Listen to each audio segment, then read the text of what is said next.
They say family is everything, but sometimes it feels like I'm the invisible thread holding the whole thing together. Unseen, unappreciated, but essential.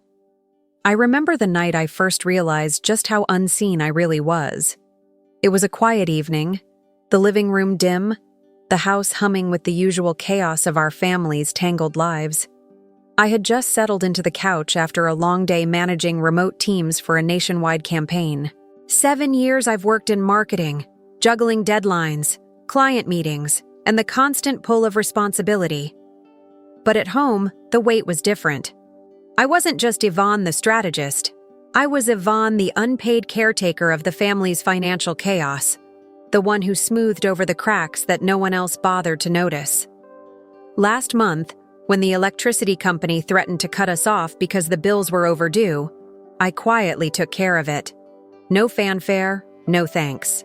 Gloria, my older sister, always the golden child with her effortless charm and that sharp, condescending gaze, didn't even blink. She never does. She's the one who dominates every family conversation, the star everyone watches but no one really understands. Her laughter fills rooms, but I've learned to hear the edges beneath it, the subtle jabs disguised as jokes. And then there's Daniel, my rock, my husband, who stays home to care for our kids while I chase my career and keep our small family afloat. Gloria looks at him with thinly veiled disdain, like he's some kind of failure because he doesn't fit her idea of a man. I try to brush it off, telling myself it's just sibling rivalry, that maybe she's jealous or insecure. But deep down, there's a nagging feeling that something's wrong, that the distance between us is wider than I let on. What they don't know is I quietly hold a secret. The family home is legally in my name. Years of mortgage payments, made silently while Gloria spent freely on designer clothes, and nights out funded by Mom. It's a safety net I keep tucked away, hoping it never comes to use. But it's mine. For now, I cling to hope. Maybe one day, the family will see me. Not just the helper or the shadow beside Gloria's spotlight, but as someone who matters. I can still see that Thanksgiving dinner from years ago so clearly it hurts. I was 14, sitting at the long table that seemed to stretch forever, filled with the chatter of relatives but somehow swallowing me whole. Mom handed Gloria the first slice of turkey with a smile that was all warmth for her, none left for me. It wasn't the first time I'd felt invisible, but that moment was like a spotlight on the difference between us. Gloria, with her perfect grades and bright laugh, got the biggest piece of everything: attention, praise, love. I remember the ache of wanting to be noticed, to be enough. When I got a school award, it was quiet, almost like a secret. When Gloria won, the house erupted in celebration. Balloons, photos, gushing compliments.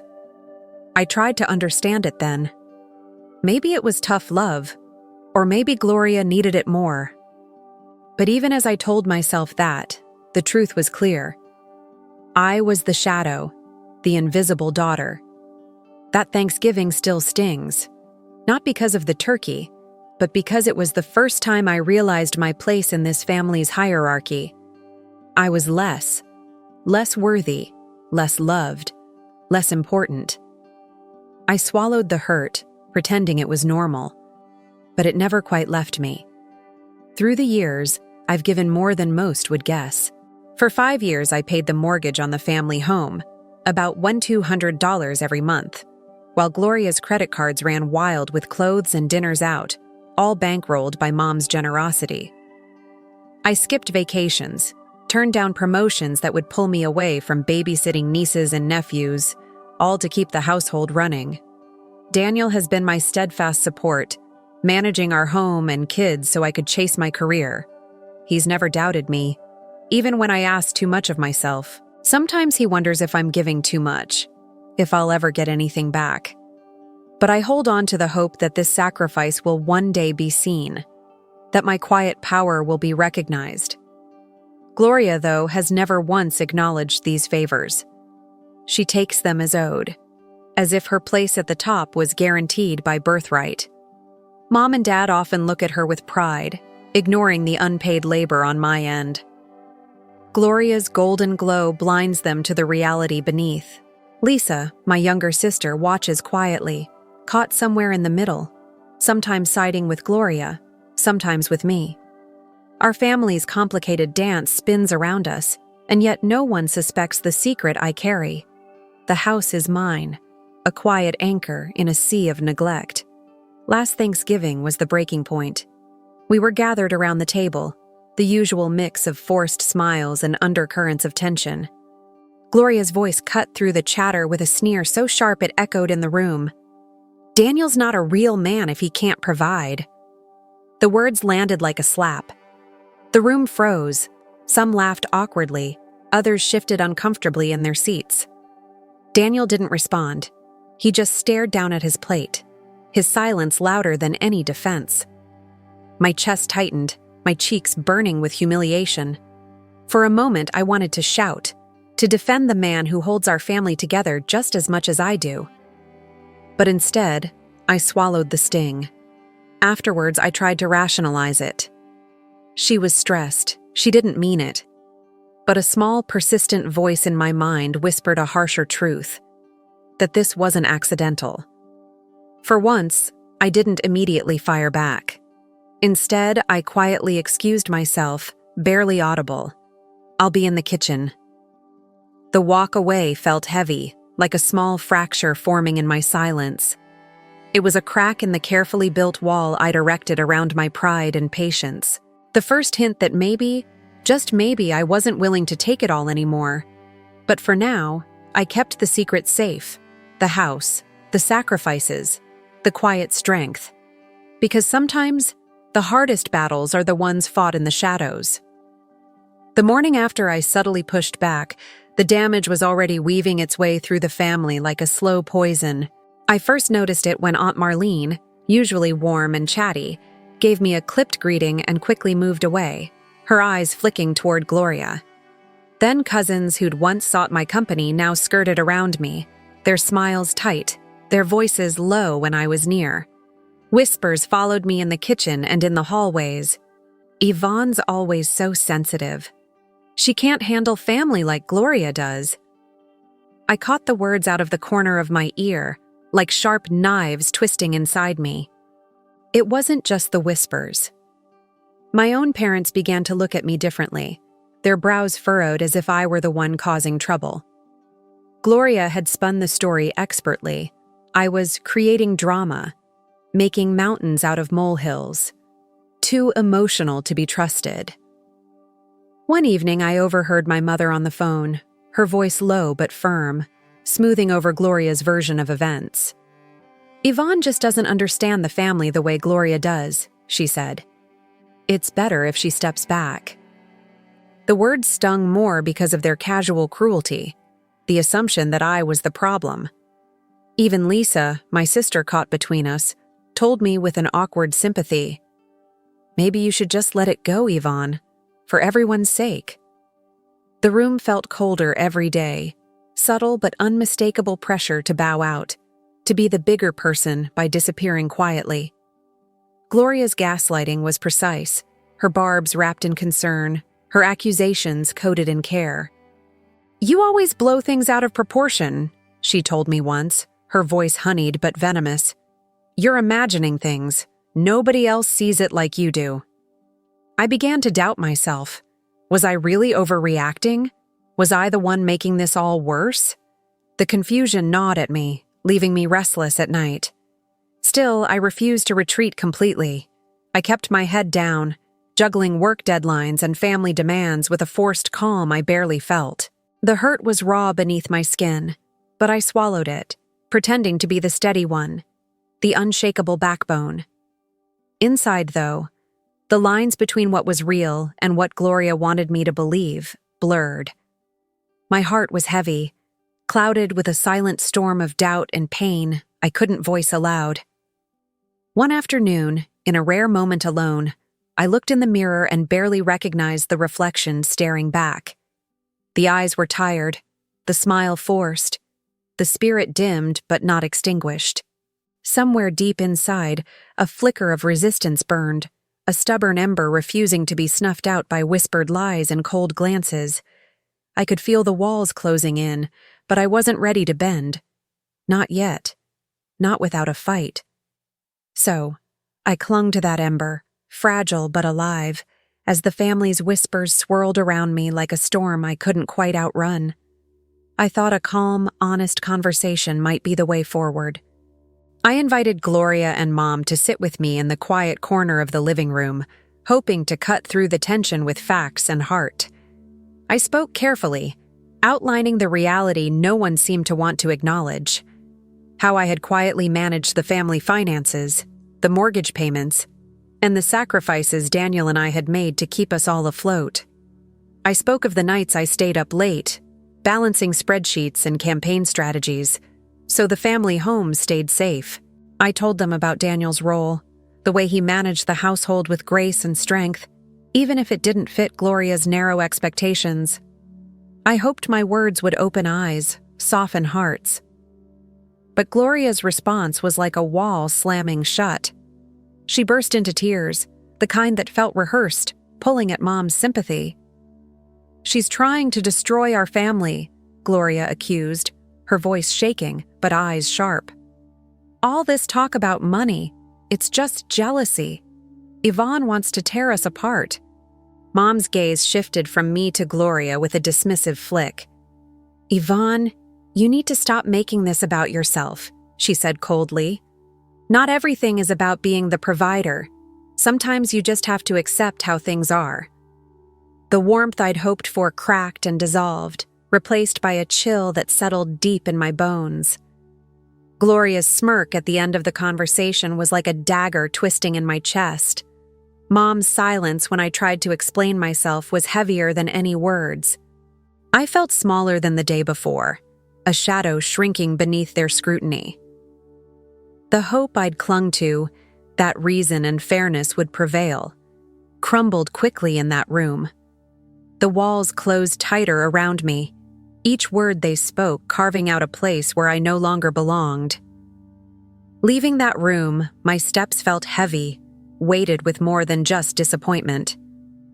I carried a quiet grief for the family I thought I had, and the one I was slowly realizing I might never truly know.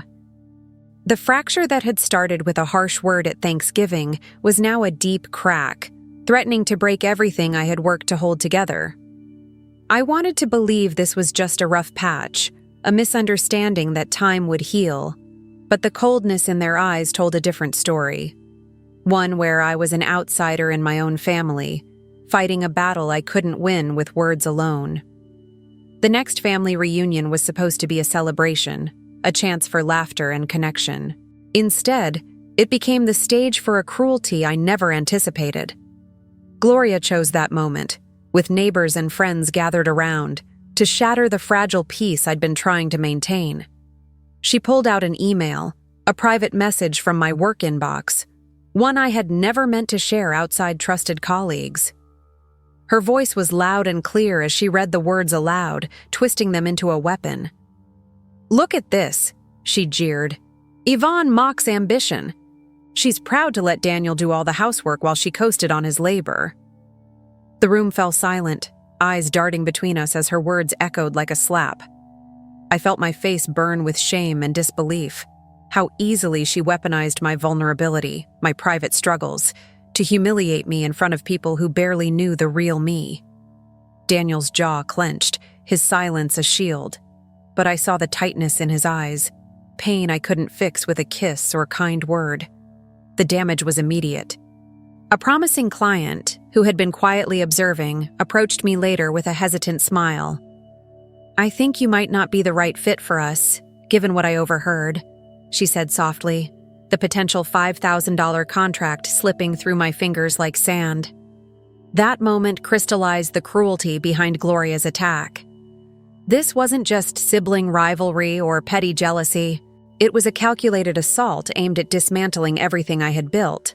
My career, my dignity, and the respect I fought so hard to earn. The humiliation stung sharply, but the real blow was the fracture it caused in my professional life. I was left to pick up the pieces, the sting of betrayal more raw than the loss of income. Days after, I found myself replaying the scene over and over, the echo of her laughter ringing in my ears. The family room, once a place of comfort, now felt like a battleground littered with shards of trust and respect. Daniel held me that night, his arms strong around me, but even his presence couldn't erase the bitter taste of public disgrace. I realized then that Gloria's war was not against me alone. It was against the life we had built together, a life she felt threatened by and wanted to destroy. Despite everything, I never stopped hoping for a sliver of peace. So, when a charity event came up, a cause close to my heart, I extended an olive branch to Gloria. I invited her personally, hoping that somewhere beneath her cold exterior there might be a trace of the sister I once knew. When she declined with a smile that cut deeper than any insult, I forced myself to listen. "You're just playing the victim again," she said smoothly. "Using charity as a way to get attention. I'm not interested." The coldness in her tone left no room for negotiation, no hint of the sisterly bond I longed to reclaim. That night, I sat with Daniel and laid everything bare. "I did everything I could," I said quietly, the fight draining out of me in that moment. "I offered peace. I showed respect. She chose this." The rejection wasn't just from Gloria. It was a stark boundary drawn between us, a final curtain closing on any hope of reconciliation. The sting was deep, a raw wound I wasn't sure would ever heal. But beneath the pain, a simmering resolve ignited. If forgiveness was off the table, then I had to find another way forward, one where I stood firm, unbroken, even in the face of the coldest rejection. The weeks following the charity event rejection felt like a slow unraveling of everything I thought I knew about my family and myself. Gloria's smearing campaign only escalated, becoming a constant hum of tension threading through every family gathering. At first, the shifts were subtle. Lisa, who once held a neutral ground between us, started leaning toward Gloria in small, almost imperceptible ways. Her smiles when Gloria spoke were a little warmer, her glances at me a little cooler. I caught myself hesitating to share stories or offer opinions, sensing a quiet judgment that wasn't there before. The family events became minefields of exclusion. Conversations paused when I entered the room. Eyes shifted away, pockets of laughter stilled. It was as if I was there, but not truly part of the circle anymore. The whispers were the hardest to endure. I heard snatches, fragile ego, too sensitive, overly dramatic. Words meant to diminish, to isolate, to question my very presence. Sometimes, I caught the faintest smirk on Gloria's face when a particularly cruel comment floated just loud enough for me to hear. "You're imagining things," she'd said once, and now the family seemed to echo that sentiment. Even Mom and Dad's eyes no longer searched for me with warmth, but with a kind of polite distance, their conversations fluttering away when I approached. The isolation wrapped around me like a cold fog that I couldn't shake, turning familiar faces into strangers. Only Daniel was steadfast, his quiet support the one rock in a sea of shifting sands. Exhaustion seeped into every fiber of my being. I found myself doubting my instincts, wondering if I truly was the problem. Was I too sensitive? Was I making mountains out of molehills? The confusion gnawed at my confidence, leaving me restless and hollow at night. I replayed conversations, searching for moments I might have misread, ways I could have softened or laughed it off. But deep inside, a stubborn voice refused to be silenced. There was something wrong here, something deliberate. The loneliness wasn't just in my head. It was real, sharp, and suffocating. I watched the family I'd tried so hard to protect slip further away, and with it, my hope for belonging. One cold morning, standing alone in the kitchen as the house woke around me, I traced the lines of my reflection in the window. The woman looking back was tired beyond words, her shoulders slumped beneath invisible weight. The quiet house smelled faintly of coffee and stale air, but my mind roared with doubt. I whispered to the empty room, "Am I losing myself?" The answer wasn't clear, but the ache was undeniable. The warmth of family felt like a distant memory, replaced by a shadowy silence that pressed in from every side. I clung to Daniel's hand that night, grateful for the small sanctuary we shared, but I knew the path ahead was darkening, and I couldn't keep walking blindly. Thanksgiving came with a sharp edge this year, a day meant for gratitude twisted into a brutal reckoning. The house buzzed with the usual forced cheer, the clinking of glasses and murmur of polite conversation masking the tension simmering beneath. I'd tried to steel myself, to brace for the inevitable, but nothing prepared me for what Gloria unleashed. Standing in the center of the living room, her voice clear and cutting, she dropped a bombshell that shattered the fragile peace. "I've convinced Mom and Dad to transfer all remaining inheritance rights to me," she declared loudly, eyes gleaming with triumph. "Yvonne won't be getting a single cent." A stunned silence swallowed the room. I felt my breath catch, the words echoing like a cold gust through my chest. My mind spun. The family home, the only real security I had, was still legally mine. Yet Gloria's next revelation hit harder. "And as for the house," she continued, pulling out a document, "I've arranged for the deed to be reassigned to me. Mom and Dad signed a power of attorney allowing this transfer." She smirked. "All perfectly legal." The forged signature was a ghost I couldn't see yet, but its weight crushed me. The room gasped collectively, eyes darting between Gloria and me. My sanctuary, the place where I bled and dreamed and fought, was slipping through my fingers. I stood frozen, numb, as the walls seemed to close in, the familiar warmth of home turning to ice. The betrayal wasn't just a blow to my finances. It was a brutal severing of roots, a public declaration that I was no longer family in the way that mattered. I could see the shock ripple across faces I once trusted, some registering disbelief, others a cold complicity. Mom's face was unreadable, just a flicker of sadness that quickly vanished. Dad looked away, his silence louder than any defense. Daniel's hand found mine, squeezing tightly, but even his steady presence couldn't halt the storm inside. In that moment, something inside me shattered and reformed all at once. The hopeful daughter, the one who sought acceptance, who bent herself to fit, was gone. What settled in was a cold, clear clarity that cut through the fog of hurt. I realized then that this family, with all its tangled loyalties and betrayals, was no longer mine to protect. It was mine to confront. The fight wasn't about belonging anymore. It was about standing tall in the ruins and claiming my own truth, no matter how fierce the battle ahead. That night, back in the quiet sanctuary of my office, the weight of Gloria's betrayal pressed on my chest like a physical force. The rooms around me were dark, the only illumination coming from the soft glow of my laptop screen. I sat there, fingers trembling slightly, replaying the cruel twists of the day over and over. Decades of sacrifice, quiet labor, and goodwill flashed before my eyes in stark contrast to the venomous words and actions that sought to erase everything I'd done. The pain felt like a raw wound, deep and unyielding, but beneath it, a new feeling began to rise, anger, sharp and cold. I traced the pattern that had been there all along: Gloria's manipulation, the family's blind loyalty, the silence that had allowed her to thrive unchecked. I saw clearly now how she fed on my patience and kindness, twisting them into weapons against me. For so long, I stayed quiet, hoping for recognition, for fairness, for some sign that I mattered. But that hope had been a fragile illusion.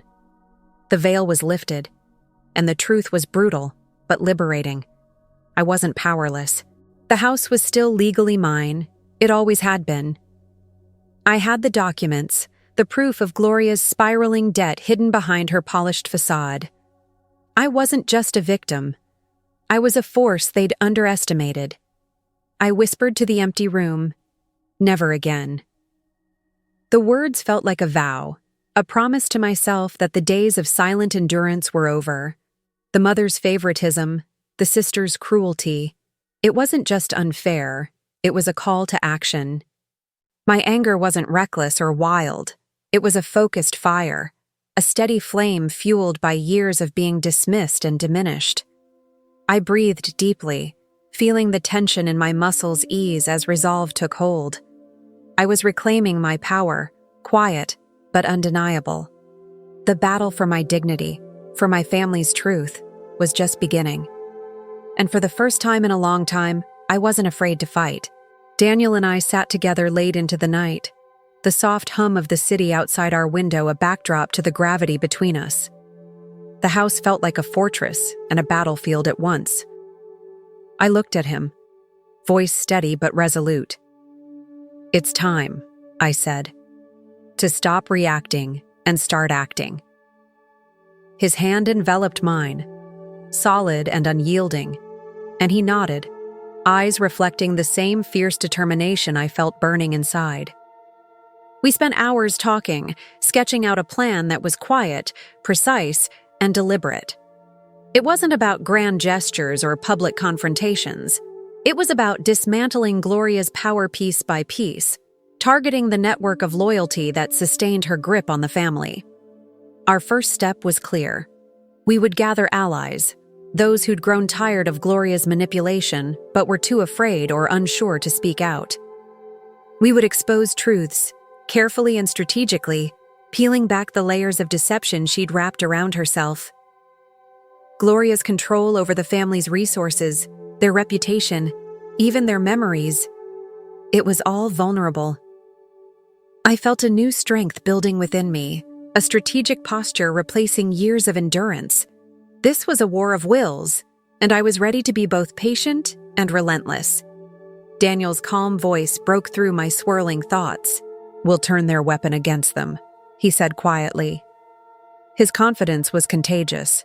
For the first time in a long time, I saw a way forward, not just surviving, but taking charge, reclaiming what was mine by right and by truth. The night stretched on as we plotted, but the fatigue was different now. It was the exhaustion of preparation, the weariness of battle, but also the spark of hope that felt like a lifeline. I breathed in deeply, feeling the weight on my shoulders lighten just a fraction. This was no longer about what I had lost. It was about what I was about to gain. I sat cross-legged on the living room floor, a scattered mess of papers and files spread before me like battle plans. Each sheet was a brick in the foundation of my new reality, a reality where I held the power. Gloria's financial web began to unravel as I meticulously documented her dependencies. Credit card statements revealing debts over $80,000, a figure that made my stomach churn with a mix of disgust and disbelief. She had leaned heavily on Mom and Dad's generosity, siphoning funds like a leech under the guise of being the favored daughter. The more I pieced together, the clearer it became that her supposed golden status was built on shaky ground. Then there were the younger cousins. Naive and impressionable, their trust weaponized by Gloria to manipulate family dynamics. I remembered the way she'd coaxed them into sharing secrets and then twisted those confidences into ammunition against me. Lisa's subtle hesitation in conversations had nagged at me for weeks, and I realized her reluctance might be a thread I could pull. I reached out discreetly, careful not to alarm Gloria. With every interaction, I gained tiny insights, fragments of truth that began to clarify the bigger picture. Consulting our family lawyer was a critical step. I scheduled a private meeting, nerves prickling beneath my calm exterior. Sitting in that sterile office, I asked pointed questions about the house's legal status. The lawyer assured me firmly that the deed was securely under my name, protected against any unauthorized transfers or forgery. That confirmation settled something inside me, a silent promise that the sanctuary Gloria sought to claim could still be defended. I left with a renewed sense of purpose, clutching a folder of legal documents that might one day serve as my shield. Back home, I compiled emails, bank records, and text messages, each carefully saved and indexed. They painted a damning portrait of Gloria's manipulations, requests for bailouts, lies masked as concerns, and the chilling detachment in her tone when family members questioned her. I felt a surge of strength I hadn't known was there. They needed me more than I needed them. This wasn't just a fight for survival, it was a recalibration of power. The realization burned quietly within me, a steady flame of resolve. I was no longer the one at the mercy of their judgments. I was the one holding the cards. The house was dim, the evening settling in as the last rays of sunlight filtered through the curtains. I glanced up from my papers and caught Daniel's eye. His quiet nod was all the reassurance I needed. Together, we were strategizing a path I had once thought impossible. A future where the truth could no longer be hidden behind smiles and silence. The foundation was laid. Now I had to build the fortress. Over the following weeks, I transformed into a ghost within my own family's world, moving silently but with purpose. Passwords were quietly changed. Bank accounts, email, shared family subscriptions. I updated legal documents, ensuring every detail was airtight. The power of control settled comfortably in my fingertips as I took back the reins of my life, each action deliberate but unseen. To the outside world, I remained the same steady, cooperative Yvonne, smiling in family photos, answering calls with practiced warmth. Inside, I was a time bomb, coiled and ready. There was an almost eerie calm in the house, like the silence before a storm. Gloria's confusion was palpable in the subtle shifts I observed. She would ask for favors, expecting quick compliance, only to be met with delays or polite refusals. Once, she shot me a sharp glance when I failed to respond immediately to a text. Those moments were my quiet victory, small but significant fractures in her carefully maintained facade. Daniel noticed, too, the way Gloria's smile sometimes faltered when she thought I wasn't looking. We shared a knowing glance during a family dinner when Gloria's phone buzzed repeatedly, only to be ignored by me. The tension was almost tangible, a current running beneath the surface that no one else seemed aware of. I felt it deep in my bones, a calm before the inevitable upheaval. Despite the careful measures, I refused to let the simmering war consume me completely. I kept up appearances, attending family gatherings and volunteering for events, all while calculating my next moves. The dichotomy was exhausting, smiling through the pain, holding my head high while the ground shifted beneath me. But the resilience that had carried me this far was now a shield, and I clung to it fiercely. This was my moment of quiet preparation, the stillness that precedes the storm's first roar. Then, out of the blue, my phone buzzed late one night, a message from Lisa Carter. My heart pounded as I read her trembling words. "Yvonne, I found something. I didn't want to believe it, but you need to know. Gloria took $50,000 from the family trust. It was supposed to be for all of us." My breath hitched. The betrayal wasn't just whispers anymore. It was written in black and white, cold and undeniable.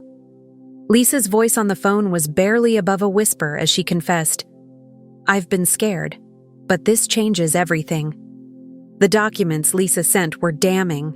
Bank transfers, forged signatures, trails of money diverted for Gloria's personal use. The weight of the discovery settled around me like a suffocating cloak, but beneath it was an empowering fire. This was the evidence that could topple Gloria's carefully constructed image. She wasn't the perfect daughter, the golden child. She was a thief hiding behind a smile. Lisa pledged her support, her loyalty suddenly shifting from silent observer to active ally. She spoke cautiously, aware of the risks, but determined to stand with me. "I've seen too much," she said finally, "and I want to be on the right side of this." The alliance was fragile but vital, a crack forming in Gloria's armor that I intended to widen. The family dynamic began to shift subtly. Where once Gloria had commanded attention, now there were glances filled with doubt, hushed conversations that stopped when I entered the room. The weight of the truth was starting to erode her golden child image, and I could feel the scales tipping. The betrayal was no longer a secret. It was a weapon forged in cold clarity. I didn't waste time. The first moves were strategic and calculated. I stopped payments on Gloria's credit cards, cutting off a lifeline she had relied on. Loan co-signatures were withdrawn silently, but effectively, closing doors she thought were permanently open. Invitations to family events were withheld, my reasons cloaked in vague excuses to keep suspicion at bay. Gloria's confidants noticed the glitches, emails blocked inexplicably, favors denied without explanation. Whispers began to circulate, subtle but sharp knives in her back. Yet, she couldn't place the source of the fractures, her control slipping through her fingers like smoke.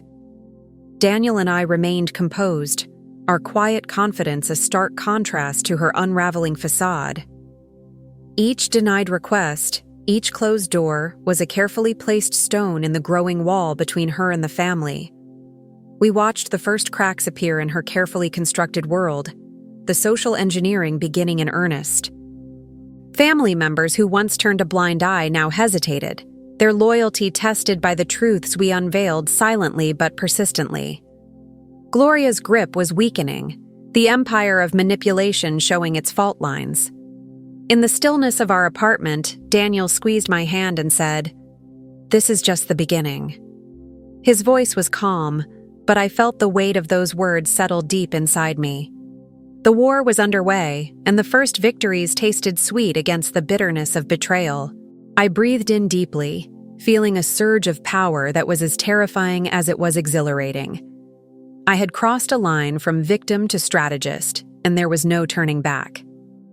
The day of the family gathering arrived with a heavy, simmering tension that was palpable in the air. The usual chatter and light-hearted banter felt forced. Everyone seemed to sense that something was different, but none dared put it into words. I sat quietly at the edge of the room, the weight of the moments ahead pressing down on me like a physical force. Gloria was there, radiant as always on the surface, her smile sharp and controlled. But I could see the faint flicker of unease behind her eyes. This was the culmination of months of quiet preparation, and though my heart hammered, my voice remained steady. When the right moment came, I stood, clearing my throat softly, but with enough presence to hush the murmurs around me. "There are things this family needs to know," I began, my gaze sweeping over the faces of relatives who had long acted as silent witnesses to the undercurrents between Gloria and me. I spoke methodically, explaining the debts Gloria had concealed, the diverted funds Lisa had uncovered, and the legal standing of the house, proof that the ownership had always been mine. Each revelation landed like a stone, the room growing heavier with every word. Gloria's face drained of color. The smirk that usually curled her lips vanished, replaced by shock and a momentary vulnerability I had never seen before. I didn't allow the silence to stretch uncomfortably. "This family," I said firmly, "cannot continue under the shadow of lies and manipulation. I'm setting clear boundaries. No more deception, no more attempts to control or undermine me or those I love. If this betrayal continues, there will be consequences. Legal, financial, and emotional." My voice was calm but unwavering. I was no longer the sister who swallowed her pride. Around me, I felt the shift. The protective shield around Gloria, once impenetrable, was cracking. Supportive murmurs and tentative nods rippled through the crowd, a quiet chorus of allies finding courage in the truth. The balance of power had tilted, and Gloria's golden child throne was no longer secure. Even as some family members exchanged glances, uncertain and tense, I recognized the subtle signs of shifting loyalties. The atmosphere was charged, a mix of disbelief and awakening. I could feel Daniel's steady presence behind me, a silent pillar of strength.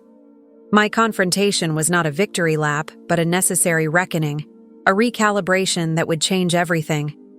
Gloria's carefully curated world was unspooling before us all, and for the first time, I was standing in the light, unafraid and resolute. The days after that gathering were a tempest. Gloria's world began to unravel with shocking speed. Banks froze her accounts as the debts came to light, and family members who had once turned blind eyes confronted her with cold questions and disappointment. Mom and Dad's trust, once unwavering, faltered visibly in their eyes when she tried to explain away the accusations.